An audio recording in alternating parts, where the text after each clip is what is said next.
Hey there. I'm going to guess that most of you have never seen me before. I'm Huynh, and I used to intern here at Walker's Point Center for the Arts over the summer. I want to thank you for having me on this fifth and final week of Youth Empowerment Month. Funnily enough, the month of April is also National Poetry Month. And that's why Oscar and Cindy asked me to be this week's guest. I've been writing since I was your age, and that's what I'm going to school for now. And I know, it sounds a little bit crazy to think that someone can like writing. But by the end of this, I'm going to show you why I think it's so special. This week, we're going to be making some poetry. And before you stop listening, hear me out. I promise you it won't be boring. Because when you think about poetry, you might be thinking about Shakespeare and really big words that are hard to understand. Now, that's definitely a part of it, and it's valuable, but I know it can be a little bit intimidating. What got me hooked on poetry wasn't the classic stuff.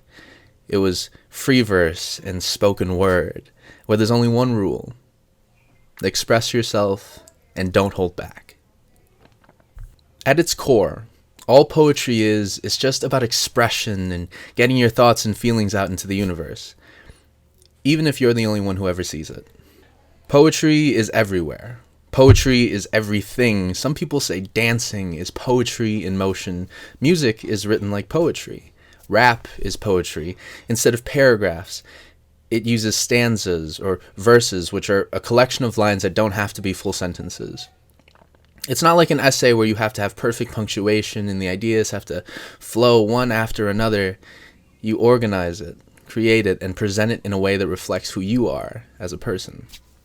My favorite poet is Shane Koyczyn.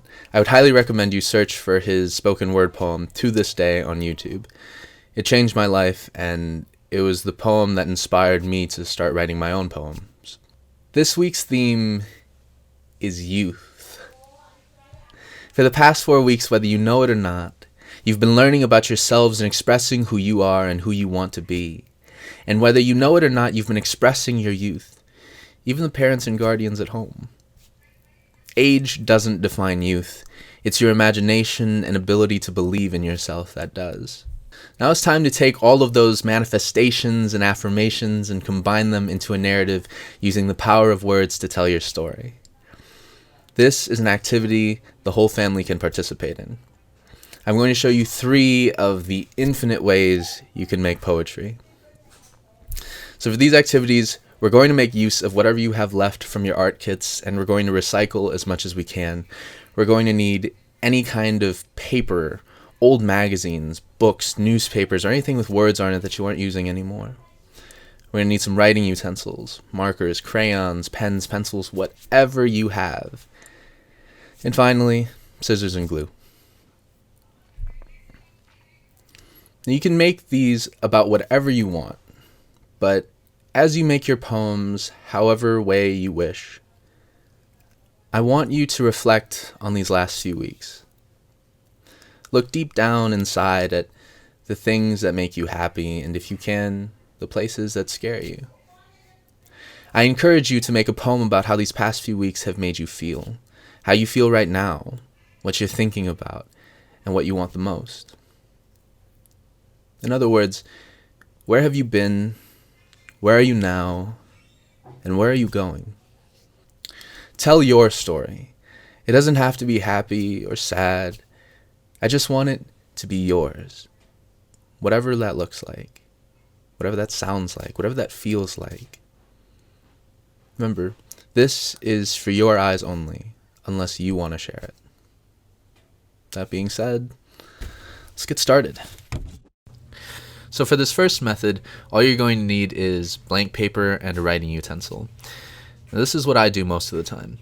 Whenever I have an idea, I put it down on whatever piece of paper I have nearby. I like to keep most of my thoughts in a journal like this. As you can see, there's no structure. You just let your thoughts go wherever they go.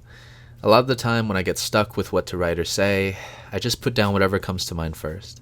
Get down all of your ideas to start with, and go back and change things later when you have time. Think about your 5 senses: sight, hearing, smell, taste, and touch. Be descriptive. Say more than just something happened. Explain how it felt, what it looked like. Did it make a sound?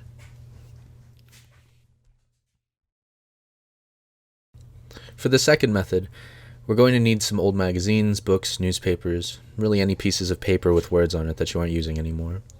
And with that, we're going to need a marker or some other writing utensil. See, poetry can be made by addition or subtraction, just like any other art. This is called Blackout Poetry, where we take words already written in a book or magazine and color or black out words to form a poem from what's left. This is a challenge because you're limited to the words already on the page, and it forces you to be creative and think about different ways you can tell your story with what you have available. When we tell stories, what we don't tell is as important as the details we do talk about. So to do this, read the words first and see if you can form lines that speak to you in your story. When you find them, make boxes around them and cross out everything else. For this third method, we're going to need some paper or cardboard to use as our base or our canvas. Then we're going to need some old magazines, books, or newspapers that we can cut up. And finally, we'll need some scissors and glue. This final method is the messiest. With collage poetry, you cut out different words or phrases from old books or magazines and glue them on a blank piece of paper to create a poem. I'm using these word stickers a friend gave me as well. It might help to think about what you want to say first, and try to find the words after. Or you could cut out words and images that stand out to you and try to tell a story from them, kind of like a puzzle. Presentation and layout are super important here. How you put words together and how they contrast or harmonize helps tell your story.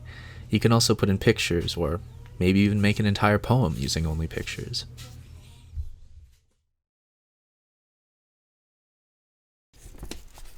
So here we are. These are my 3 poems.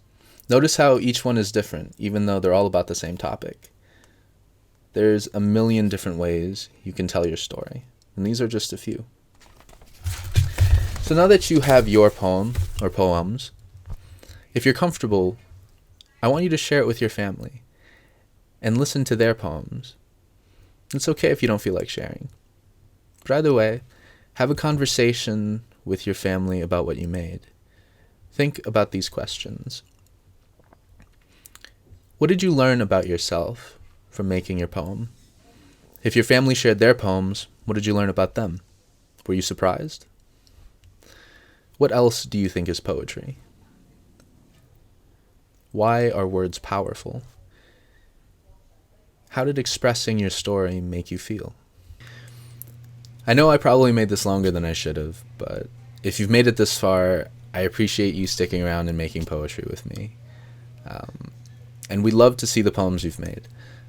But before I go, I want to say one last thing. The words we use are powerful. Writing is how you change the world. It's how you express the one thing no one will ever be able to take away from you. And that's your voice. See, when I was younger, people never really listened to me because they said I was a kid and I didn't know anything. Sometimes I still get that. To some people, I'm not fully grown yet. And that's the same at each level of life, I've realized, is that there's always someone who's going to say, oh, you don't know what you're talking about. But writing became, and it's still my outlet. It's how I made people listen. It's how I make people listen now. When you're a kid, you believe you can do anything, and that's why it's important to celebrate youth. Not only in kids, but in adults as well. There's youth inside all of us that we have to protect, that we have to maintain, that we got to keep alive. We lose our imagination and we lose our dreams when the kids inside all of us grow up. So here's to the youth. You can change the world with your words, with what you say and what you don't say. So believe in it and believe in yourself, because I, along with everyone else at Walker's Point Center for the Arts, we believe in you. So, yeah, if you could share those poems with us, I would love to read them. But I want to thank you again for having me. Thank you, Oscar and Cindy, for having me. Thank you for listening. Thank you.